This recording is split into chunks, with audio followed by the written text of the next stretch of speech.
Anders, എനിക്ക് ഇനിയും ജീവിക്കണം, എനിക്ക് കുറേ പാട്ടുകൾ ചെയ്യണം, എഴുതണം, എനിക്ക് അഭിനയിക്കണം, എൻ്റെ മക്കൾ സക്സസ് ആയി എൻ്റെ ജീവിതത്തിൽ അവർക്ക് നല്ല പഠിക്കാനുള്ളതും ഒക്കെ ഉണ്ടാക്കി കൊടുക്കണം എന്നുള്ളൊരു ആഗ്രഹമാണ് ഇപ്പോൾ ഉള്ളത്.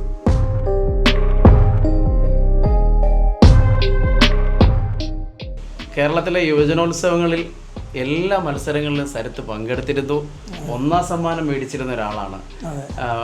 അന്നത്തെ കാലത്ത് പത്രങ്ങളിലൊക്കെ സരിത്തിൻ്റെ ഫോട്ടോ വരുമ്പോൾ പിറ്റേ ദിവസം സ്കൂളിൽ വരുമ്പോൾ അതൊരു ആഘോഷമാക്കി വരുന്നു. നമ്മൾ കേരള മുഖ്യമന്ത്രിയെ കണ്ടിട്ട് ഞാനും എൻ്റെ ഭാര്യയും കുഞ്ഞുങ്ങളും കൂടെ ഒരു സ്കൂട്ടിക്കകത്ത് മലപ്പുറം വരെ സഞ്ചരിച്ചു. തെരുവോരങ്ങളിൽ പാടി, റോഡ് സൈഡിൽ കിടന്നുറങ്ങി, പള്ളികളിൽ നിന്ന് കിട്ടുന്ന ഭക്ഷണം, അന്നൊരു നോമ്പ് കാലമാണ്, വൈകുന്നേരം ആകുമ്പം നോമ്പ് മുറിക്കുന്നൊരു സമയമുണ്ട്. ആ സമയത്ത് പള്ളികളിൽ നിന്നൊക്കെ കിട്ടുന്ന ആഹാരവും കഴിച്ച് ഞങ്ങളിങ്ങനെ യാത്ര ചെയ്തു. ഇനി എനിക്ക് ജീവിക്കണം.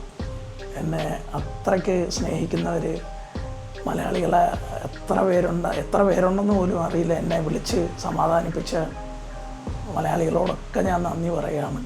കേരളത്തിൻ്റെ മുൻ മുഖ്യമന്ത്രി അന്തരിച്ച സഖാവ് VS അച്യുതാനന്ദൻ്റെ ഭൗതിക ശരീരം ആലപ്പുഴയിൽ പൊതുദർശനത്തിന് വെച്ചപ്പോൾ അവിടെ അത് കാണാനെത്തിയ ഒരു യുവാവിൻ്റെ വാക്കുകളും പാട്ടും ഒരു പ്രമുഖ ചാനൽ വാർത്തയെ അവതരിപ്പിക്കുകയും അത് വൈറലാവുകയും ചെയ്തിരുന്നു.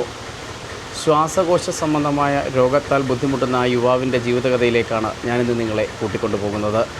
നമുക്ക് അതൊന്ന് കാണാം. നമസ്കാരം. നമസ്കാരം. സരിത്തിനെ കുറിച്ച് ഒരു വീഡിയോ ഒരു പ്രമുഖ ചാനൽ ഭയങ്കര വൈറലായിക്കൊണ്ടിരിക്കുകയാണ്. സരിത്തിൻ്റെ വിഷമവും സങ്കടവും ഒക്കെ സരിത്ത് പറയാൻ ശ്രമിക്കുന്നുണ്ട്. അതോടൊപ്പം സഖാവ് VS അച്യുതാനന്ദനെ കാണാൻ, അവസാനമായൊരു നോക്ക് കാണാനും അന്ത്യാഭിവാദ്യം അർപ്പിക്കാനുമാണ് അവിടെ എത്തിയത്. സരിത്തിൻ്റെ വിശേഷങ്ങൾ സരിത്ത് തന്നെ പറയുക. എന്താണ് ഇപ്പോഴത്തെ അവസ്ഥ? ഇപ്പോൾ എൻ്റെ അവസ്ഥ, എനിക്ക് ഒരു ശ്വാസകോശ സംബന്ധമായ രോഗം ഉണ്ടായതാണ്. അത് ഒരു വർഷമായിട്ട് ഞാൻ ഒരാശുപത്രിയിൽ ചികിത്സയിലായിരുന്നു. പക്ഷേ സാമ്പത്തികമില്ലാത്തതിൻ്റെ ഒരു പ്രശ്നം കാരണം എൻ്റെ ഓപ്പറേഷൻ നടന്നില്ല. ശ്വാസകോശത്തിൻ്റെ ഒരു ഭാഗം എനിക്ക് ഓൾറെഡി ഇല്ല. എൻ്റെ ശ്വാസകോശത്തിൻ്റെ ഒരു ഭാഗം നഷ്ടപ്പെട്ടിരിക്കുകയാണ്. അതിൻ്റെ ബാലൻസ് ഇരിക്കുന്നത് പിന്നീടൊരു രോഗാവസ്ഥയിലേക്ക് മാറാതെ റിമൂവ് ചെയ്യണം. ശ്വാസകോശത്തിൻ്റെ ഒരു ഭാഗം റിമൂവ് ചെയ്യണം. അതിനുവേണ്ടിയാണ് ഞാൻ കാത്തിരിക്കുന്നത്. പക്ഷേ എൻ്റെ കുടുംബം പോറ്റാൻ വേണ്ടിയിട്ട് ഞാൻ എൻ്റെ അസുഖം ഉണ്ടായിട്ടും ഞാൻ തെരുവോരങ്ങളിൽ പാട്ടുപാടിയാണ് ജീവിക്കുന്നത്. ഇപ്പോൾ കുറച്ച് ദിവസമായുള്ള മഴ കാരണം അതിനും കഴിയാത്തൊരവസ്ഥയാണ്. കൃത്യമായി പറഞ്ഞു കഴിഞ്ഞാൽ എനിക്ക് മരുന്ന് വാങ്ങിക്കാൻ പോലും പൈസ ഇല്ലാത്ത ഒരവസ്ഥയിലിരിക്കുമ്പോഴാണ് ഈ മരണവാർത്ത TV-യിലൂടെ അറിയുന്നത്. ഹോസ്പിറ്റലിൽ പോയി, പക്ഷേ ഹോസ്പിറ്റലിൽ നിന്ന് മരുന്നെടുക്കാനുള്ള ചീട്ട് തന്നെങ്കിലും കയ്യിൽ പൈസ ഇല്ലാത്തതുകൊണ്ട് ഞാൻ അതൊന്നും വാങ്ങിക്കാതെ വരുമ്പോഴാണ് മരണവാർത്ത അറിയുന്നത്. TV-യിലൂടെ കണ്ടുകൊണ്ടിരിക്കുകയാണ്. പക്ഷേ മഴ കാരണം TV-യിൽ ബ്ലറായി, കാണാൻ പറ്റുന്നില്ല. അങ്ങനെ എങ്ങനെങ്കിലും കാണണം എന്നുള്ളൊരാഗ്രഹം കാരണം വെളുപ്പിനെ 5 മണി വരെ കൊല്ലമാണ് എൻ്റെ സ്ഥലം. അപ്പോൾ ആ കൊല്ലത്ത് എത്തുന്ന സമയം വരെ ഒരു 5:30 വരെ TV ഇത് കണ്ടുകൊണ്ടിരുന്നു. അങ്ങനെ വൈഫിനോട് ഞാൻ പറഞ്ഞു, ഞാനൊന്ന് പോവുകയാണ്, വരുന്നുണ്ടോ എന്ന് ചോദിച്ചു കാണാൻ. വൈഫ് പറഞ്ഞെന്നാൽ നമുക്ക് പോകാമെന്ന് പറഞ്ഞ് അങ്ങനെ എൻ്റെ ഇളയ കുഞ്ഞുമായിട്ട് ഞങ്ങൾ ഇവിടുന്ന് തിരിച്ചതാണ്. ഇവിടുന്ന് ആലപ്പുഴ എത്താൻ ഒത്തിരി സമയമെടുത്തു. എന്നിട്ട് 1 മണി തൊട്ട് ഞങ്ങളവിടെ കാത്തു നിന്നതാണ്. പക്ഷേ ഒരു മണി തൊട്ട് കാത്തു നിന്നിട്ടും ഒരു 7:30 വരെ ഞാനവിടെ നിൽക്കുകയായിരുന്നു. പക്ഷേ എനിക്ക് നിൽക്കാനോ നടക്കാനോ കഴിയാത്ത ഒരാളാണ്. പക്ഷേ ഒരു 7:30 വരെ ഞാനവിടെ കാത്തു നിന്നതിന് ശേഷം നടന്ന് പോകുമ്പോൾ എൻ്റെ കുഞ്ഞു മകന് വയറുവേദന എടുക്കുന്നെന്ന് പറഞ്ഞ് അങ്ങനെ തിരിച്ചു പോരുന്നതാണ്. പക്ഷേ വീണ്ടും വണ്ടി കയറി ഇരുന്നിട്ട് ഞാൻ വൈഫിനോട് പറഞ്ഞു, എനിക്ക് കാണാതെ പോകാൻ പറ്റില്ല, കണ്ടിട്ടേ പോകാൻ പറ്റൂ എന്ന് പറഞ്ഞിട്ട് ഞാൻ അവസാനം കുറച്ച് പേരേ ഉള്ളൂ, ഒരു 50-100 പേര് മാത്രം ക്യൂവിൽ 2 ക്യൂ ആയിട്ട് നിൽക്കുന്ന സമയത്താണ് എന്നോട് ഏഷ്യാനെറ്റിൻ്റെ ന്യൂസ്, അത് ലൈവാണെന്ന് പോലും എനിക്കറിയില്ലായിരുന്നു, എന്നോട് കാര്യങ്ങൾ ചോദിച്ചു. പക്ഷേ അത് ഞാൻ എൻ്റെ ആ ഒരു മനുഷ്യനോടുള്ള ഒരു ഇഷ്ടം, പിന്നെ താങ്ങാൻ കഴിയാത്തത്ര ദുഃഖവും കാരണം ഞാൻ സംസാരിച്ചതാണ്. അതാണ് എല്ലാവരും കണ്ടിരിക്കുന്നത്. വളരെ ചെറുപ്പത്തിൽ തന്നെ ഇടതുപക്ഷ അനുഭവിയായിരുന്നു. അങ്ങനെ പറയുമ്പോൾ കുടുംബത്തിൽ നിന്ന് തന്നെ തുടങ്ങണം, അച്ഛൻ്റെ കാര്യം മുതൽ തുടങ്ങണം. അച്ഛൻ്റെ കാര്യമൊന്നല്ല, എൻ്റെ വല്യച്ഛൻ എന്ന് വെച്ച് കഴിഞ്ഞാൽ എൻ്റെ അച്ഛമ്മയുടെ ആങ്ങളെയാണ് യഥാർത്ഥത്തിൽ കമ്മ്യൂണിസമായിട്ട് ആ ആശയമായിട്ട് എൻ്റെ വീട്ടിൽ വരുന്നത്. അമ്പലപ്പുഴക്കാരിയാണ് എൻ്റെ അച്ഛൻ്റെ അമ്മ. അപ്പോൾ ആ കുടുംബത്തെ എൻ്റെ അച്ഛൻ്റെ അമ്മയുടെ സഹോദരൻ്റെ കൂട്ടുകാരനായിരുന്നു VS.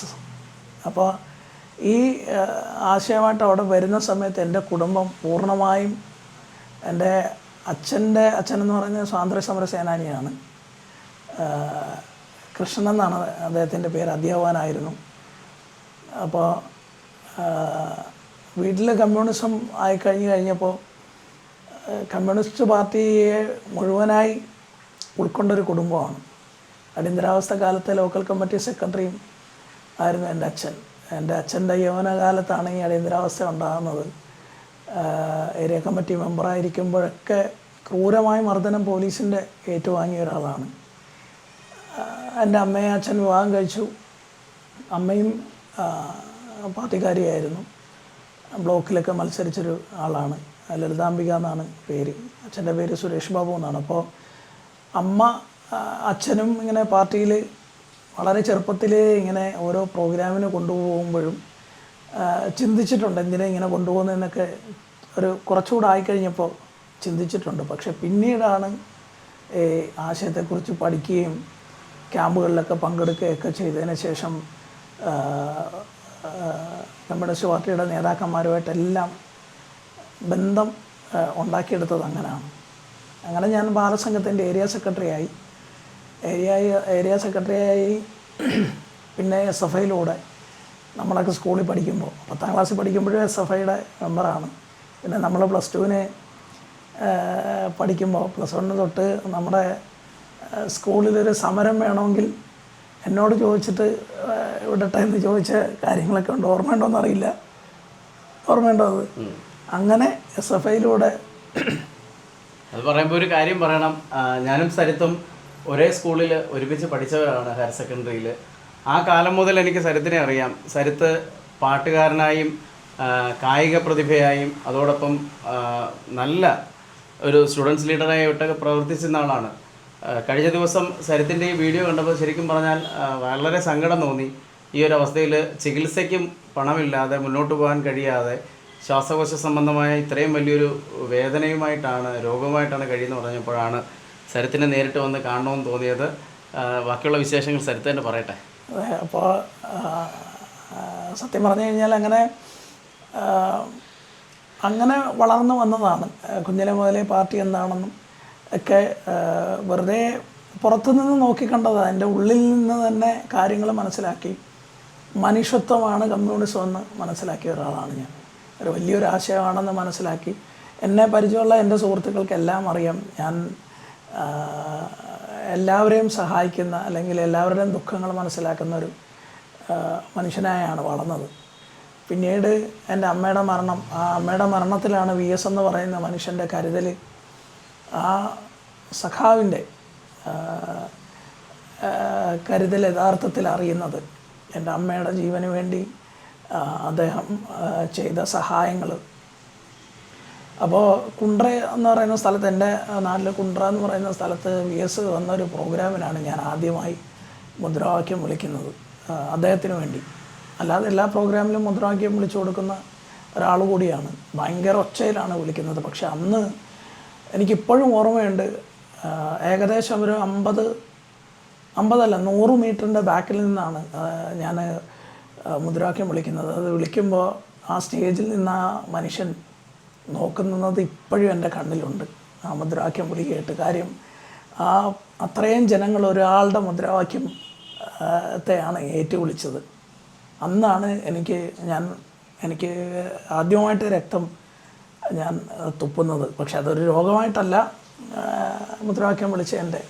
പിറ്റേ ദിവസം ഡിസ്ട്രിക്ട് ഹോസ്പിറ്റലിൽ ചെന്ന് കഴിഞ്ഞപ്പോൾ പറഞ്ഞു അത്ര ഒച്ചയെടുത്തതിൻ്റെ പ്രശ്നമാണ്. ഒരു പാട്ടുകാരനല്ലേ ഇങ്ങനെയൊക്കെ.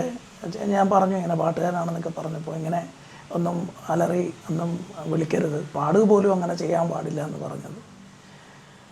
പിന്നെ പറയുകയാണെങ്കിൽ വി എസ് എന്ന് പറയുന്ന മനുഷ്യൻ, ഞാൻ പറഞ്ഞല്ലോ ഈ എൻ്റെ അച്ഛൻ്റെ അമ്മയുടെ കുടുംബമായിട്ടുള്ള ബന്ധം, പിന്നെ എൻ്റെ അച്ഛൻ പറഞ്ഞു തന്നിട്ടുള്ള കുറച്ചധികം കാര്യങ്ങൾ, പിന്നെ നമ്മൾ വായിച്ച് മനസ്സിലാക്കുകയും ഒക്കെ മനസ്സിലാക്കിയൊരു അവസ്ഥയുണ്ട്.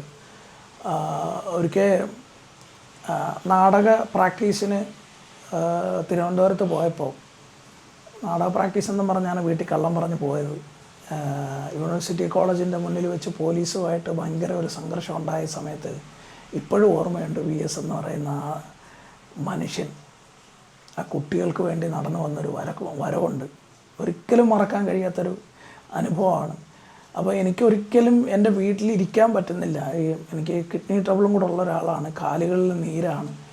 എനിക്ക് വീട്ടിലിരിക്കാൻ പറ്റുന്നില്ല. എനിക്ക് എങ്ങനെങ്കിലും സഖാവ് വി എസിനെ അവസാനമായി കണ്ടേ കഴിയൂ. അങ്ങനെയാണ് ഇവിടുന്ന് ആലപ്പുഴയിലേക്ക് പോകുന്നത്. എനിക്ക് തോന്നുന്നു അവിടുത്തെ ജനങ്ങൾ ഇത്രയും മഴയത്ത്, എന്ന് വെച്ച് കഴിഞ്ഞാൽ വനിതാ സഖാക്കൾ, കുട്ടികൾ, മുതിർന്നവർ,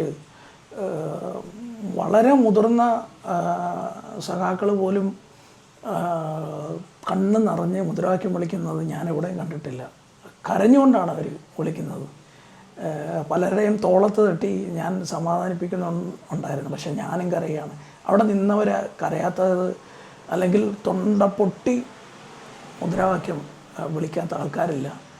മഴയത്ത് പോലും ഒരാളും നിൽക്കുന്ന സ്ഥലത്ത് നിന്ന് എങ്ങോട്ടും പോകുന്നില്ല എന്നുള്ളതാണ് അതിൻ്റെ സത്യം. അപ്പോഴാണ് ഇങ്ങനെ ചാനലിൽ എൻ്റെ ബൈറ്റ് എടുക്കുന്നതും. ഇപ്പോൾ എനിക്കുണ്ടായൊരു ഇതെന്ന് വെച്ച് കഴിഞ്ഞാൽ, രാവിലെ മുഖ്യമന്ത്രിയുടെ ഓഫീസിൽ നിന്ന് വിളിച്ചിരുന്നു. ആരോഗ്യമന്ത്രി വീണ ജോർജ് വിളിച്ചിരുന്നു. എൻ്റെ ആരോഗ്യ സംബന്ധമായ, എനിക്ക് 3 കുട്ടികളാണ്. അതിൽ 2 കുട്ടികളും സുഖമില്ലാത്തതാണ്. അവരെ എല്ലാ ഡീറ്റെയിൽസ് ചോദിച്ചിട്ടുണ്ട്, അത് അയച്ചു കൊടുക്കാൻ പറഞ്ഞിട്ടുണ്ട്. പിന്നെ സഖാവ് കോടിയേരി എനിക്കൊരിക്കലും മറക്കാൻ പറ്റാത്ത മറ്റൊരു നേതാവാണ്. അദ്ദേഹത്തിൻ്റെ ഭൗതിക ശരീരം എനിക്ക് കാണാൻ കഴിഞ്ഞില്ല. അന്ന് വയ്യാതെ ഞാൻ മെഡിക്കൽ കോളേജിലാണ്. അദ്ദേഹത്തിൻ്റെ മകൻ വിനീഷ് കോടിയേരി, അദ്ദേഹം എൻ്റെ വാർത്ത ഷെയർ ചെയ്തതാണ് ഏറ്റവും കൂടുതൽ ആൾക്കാർ കാണാൻ കാരണം. ഞാൻ സത്യം പറഞ്ഞു കഴിഞ്ഞാൽ എൻ്റെ മൊബൈൽ ഞാൻ ഇതുവരെ താഴെ വച്ചിട്ടില്ല. ഇന്ന് ഞാൻ മരുന്നും കഴിച്ചിട്ടില്ല. അത്ര അധികം മലയാളികൾ എന്നെ വിളിച്ചുകൊണ്ടിരിക്കുകയാണ്. ആഫ്രിക്കയിൽ നിന്നും സ്വിറ്റ്സർലൻഡിൽ നിന്നും അമേരിക്കയിൽ നിന്നും ഒക്കെ കോളുകൾ വരികയാണ്.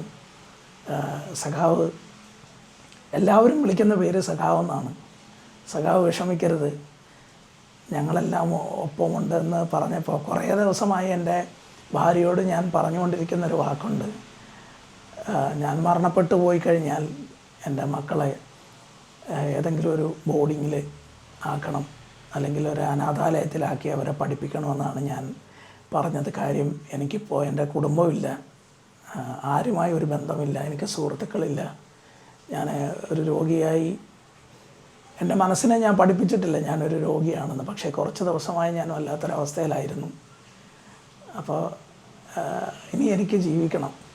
എന്നെ അത്രയ്ക്ക് സ്നേഹിക്കുന്നവർ മലയാളികളെ എത്ര പേരുണ്ടെന്ന് പോലും അറിയില്ല. എന്നെ വിളിച്ച് സമാധാനിപ്പിച്ച മലയാളികളോടൊക്കെ ഞാൻ നന്ദി പറയുകയാണ്. എൻ്റെ പഴയ സോഷ്യൽ മീഡിയയിലൊക്കെ ഉള്ള എൻ്റെ വീഡിയോസൊക്കെ എടുത്ത് കണ്ടിട്ടും പലർക്കും എൻ്റെ ഈ വീഡിയോ കണ്ടപ്പോഴും മനസ്സിലാവുന്നില്ല. പക്ഷേ എൻ്റെ പേരൊക്കെ എവിടുന്നോ തപ്പിപ്പിടിച്ച്, എനിക്ക് നേരത്തെ എൻ്റെ വാർത്തകളൊക്കെ വന്നതും ഞാൻ തെരുവിൽ പാടുന്ന പാട്ടുകളൊക്കെ കണ്ടിട്ട് പല സഹാക്കന്മാരും വിളിച്ച് കരയാണ്. നിങ്ങളെയാണ് സഖാവ് എന്ന് വിളിക്കേണ്ടത്.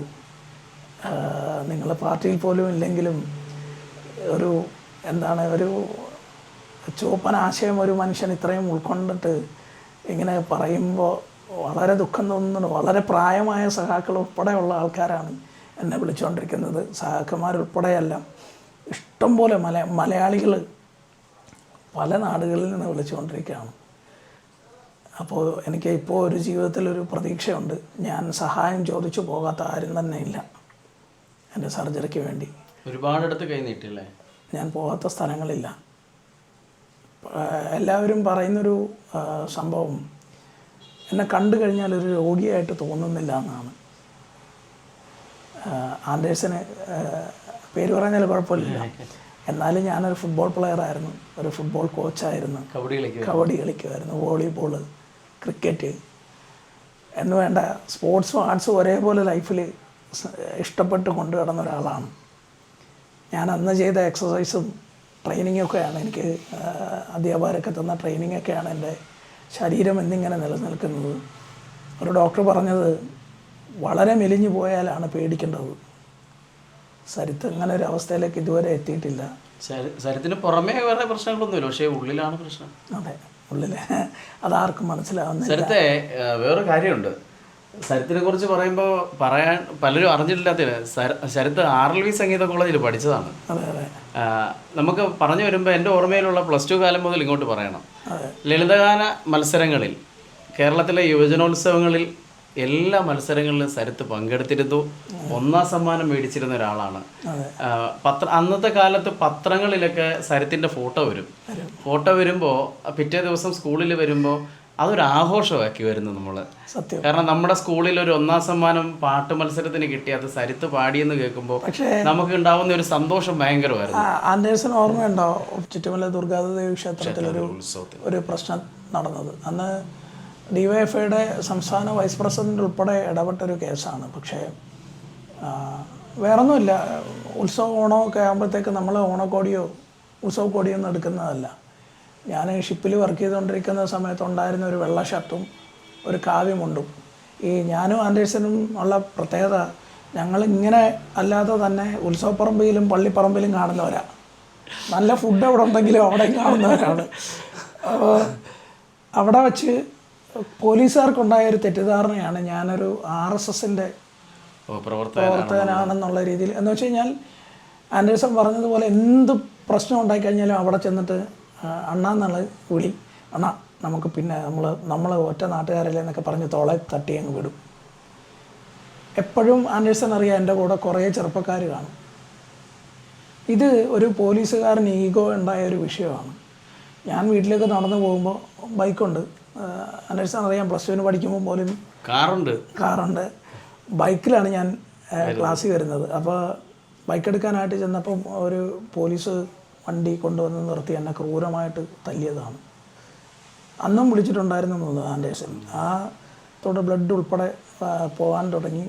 ഞാൻ ഹോസ്പിറ്റലിൽ പോയി മെഡിക്കലെടുത്ത്, ശാസ്താംകോട്ട ആശുപത്രി വന്ന് മെഡിക്കലെടുത്തതിന് ശേഷം വന്നിട്ട് പാർട്ടിയിലെ LC സെക്രട്ടറി ഉൾപ്പെടെയുള്ളവരെ ഞാൻ ഈ കാര്യങ്ങൾ അറിയിച്ചിരുന്നു. പക്ഷെ അതിനകത്ത് പാർട്ടിയുടെ ഭാഗത്തു നിന്ന് എനിക്കൊരു കൃത്യമായൊരു ഇടപെടലുണ്ടായില്ല. സരിത്തിൻ്റെ പഠനകാലത്ത് സരിത്തിന് 2 വീലർ ഉള്ളത് എനിക്ക് ഓർമ്മയുണ്ട്, കാറുണ്ട്. നല്ല രാജകീയമായിട്ടായിരുന്നു വരികയും പോവുകയൊക്കെ ചെയ്തിരുന്നത്. ആ ഒരു അവസ്ഥയിൽ നിന്ന് എങ്ങനെയാണ് ഇങ്ങനൊരു ദരിദ്രമായൊരവസ്ഥയിലേക്ക് എത്തിയത്?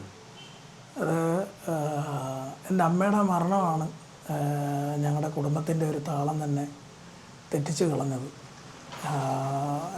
അമ്മയുടെ മരണത്തിൽ ആ ഒരു ദുഃഖത്തിൽ ഫിസിക്കലി അച്ഛൻ വളരെ ബുദ്ധിമുട്ടിലായി. പിന്നെ പെട്ടെന്ന് തന്നെ പെങ്ങളുടെ വിവാഹം, അതൊക്കെ കഴിഞ്ഞപ്പോൾ ഞാൻ പിന്നെ ഒറ്റയ്ക്കായി. കുറച്ച് നാൾ പിന്നെ ഒറ്റയ്ക്കായിരുന്നു ജീവിതം.